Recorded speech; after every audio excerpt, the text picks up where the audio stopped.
Oke, kali ini kita akan masuk ke dalam materi mengenai fundamental analysis untuk trader. Mungkin ada yang bertanya, kenapa trader harus belajar fundamental? Tidak harus sih, tapi harapannya dengan belajar fundamental itu seperti ini. Kalau teman-teman menemukan ada 10 saham yang chartnya bagus di saat yang bersamaan, teman-teman tentu harus memilih kan, tidak mungkin membeli 10-10-nya. Harus pilih misalnya maksimal 2 dari 10 itu. Nah, ketika chart sudah tidak bisa lagi memberikan filter, maka bagi saya yang bisa memberikan filter itu adalah fundamental. Dari 10 itu, kita pilih fundamentalnya yang paling terbaik, sehingga bisa dapat 2 atau 3 saham untuk kita entry. Jadi, itu fungsi sebuah fundamental. Kalau sebuah chart memberikan sinyal yang bagus untuk entry, kemudian saya cek fundamentalnya juga bagus, saya makin pede. Ya, walaupun tetap harus pakai stop loss. Nah, jadi jangan dibalik.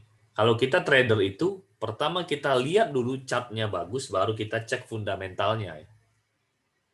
Kalau chartnya tidak bagus atau belum naik istilahnya, mau sebagus apapun fundamentalnya kita tidak akan sentuh. Oke? Itu dulu supaya clear. Nah, hari ini kita mau belajar rasio-rasio penting fundamental analisis bagi seorang trader.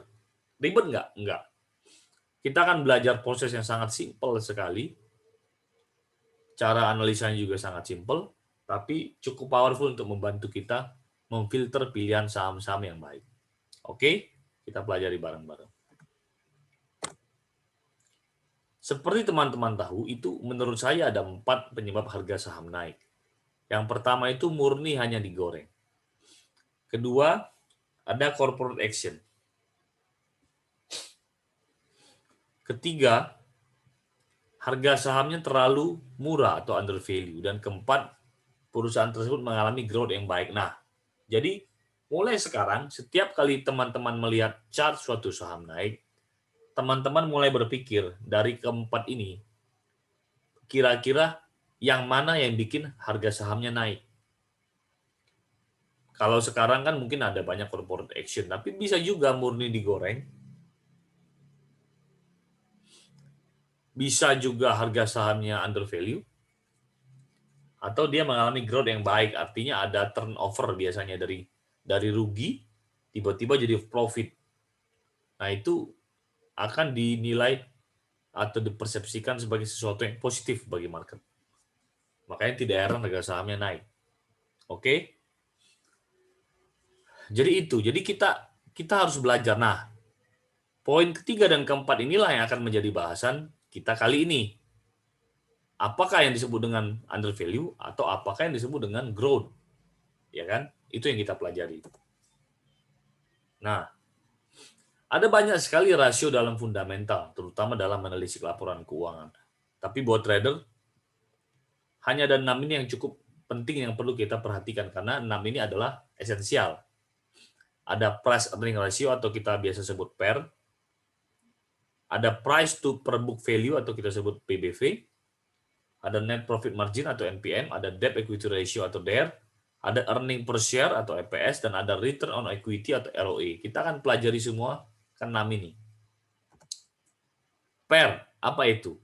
PER itu boleh dibilang sebagai sebuah ukuran. Seberapa banyak kita harus bayar sebuah saham dengan dasar income-nya yang sekarang. Makin tinggi sebuah PER, berarti bisa dikatakan harga saham semakin mahal. Makin rendah bisa dikatakan semakin murah. Tapi kan seberapa sih boleh disebut tinggi, seberapa boleh disebut rendah. Nah, biasanya secara umum patokannya kalau PER-nya di bawah 10, atau PER-nya saham itu di bawah PER sektoralnya, kalau bisa kita katakan murah. Di PER itu adalah rasio dari harga sahamnya dibagi dengan earning-nya, earning per share ya. Oke. Yang kedua ada PBV. PBV ini sama seperti PER, makin tinggi dia dikatakan semakin mahal, makin rendah dia dikatakan semakin murah. Nah, patokannya berapa PBV dikatakan murah? Nah, secara general, kalau di bawah 1 kita katakan murah, atau di bawah PBV sektoralnya. Jadi PBV itu adalah harga per lembar saham dibagi dengan nilai buku per lembar saham. Ada lagi yang disebut dengan net profit margin. Nah, itu jelas ya. Itu margin laba bersih lah. Itu jadi NPM itu mengukur keberhasilan bisnis sebuah perusahaan. Kalau NPM makin tinggi, artinya labanya tinggi, ya kan? Gitu aja. Net profit marginnya tinggi. Pada umumnya NPM kalau bisa konsisten di atas 15-20% sudah bagus. Entah itu QOQ. QOQ itu kuartal per kuartal ataupun YOY, year on year ya. Jadi net profit margin itu net profit dibagi dengan total revenue atau sales-nya ya, dikali dengan 100%. Selanjutnya ada DER. DER ini istilahnya hutang. DER itu menunjukkan proporsi relatif antara equity-nya dengan hutang. Jadi pada umumnya DER itu lebih dari 1 dikatakan bagus. Kurang dari 1 dikatakan bagus, lebih dari 1 dikatakan kurang bagus. Oke. Kemudian ada EPS atau earning per share adalah bagian laba dari perusahaan yang dialokasikan ke setiap saham yang beredar. Makin besar EPS, makin bagus bagi perusahaan. EPS itu total earning dibagi dengan outstanding share.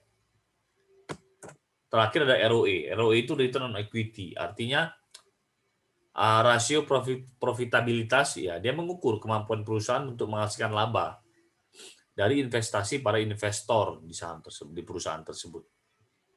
ROE pada umumnya sama seperti NPM tadi, 15-20% sudah dikatakan bagus, entah itu QOQ ataupun YOY. Oke, jadi kita punya kesimpulan ini. Ini adalah ciri-ciri harga saham yang under value. PER-nya di bawah 10, PER-nya di bawah average sektoral, PBV-nya di bawah 1, NPM lebih besar daripada 10-15%, ROE lebih besar daripada 10-15%, EPS 15-20%. Oke? Jadi, kita hanya akan melihat kepada rasio-rasio ini saja. Ke-6 rasio ini. Nah, ini yang ciri-ciri saham under value. Bagaimana dengan saham growth? Saham growth itu ada namanya investor terkenal namanya Peter Lynch. Dia memberikan definisi seperti ini. EPS-nya lebih dari 10%. Kemudian ada PEG. Ya, dia memberi rasio PEG itu harus minimal di bawah 1 lah.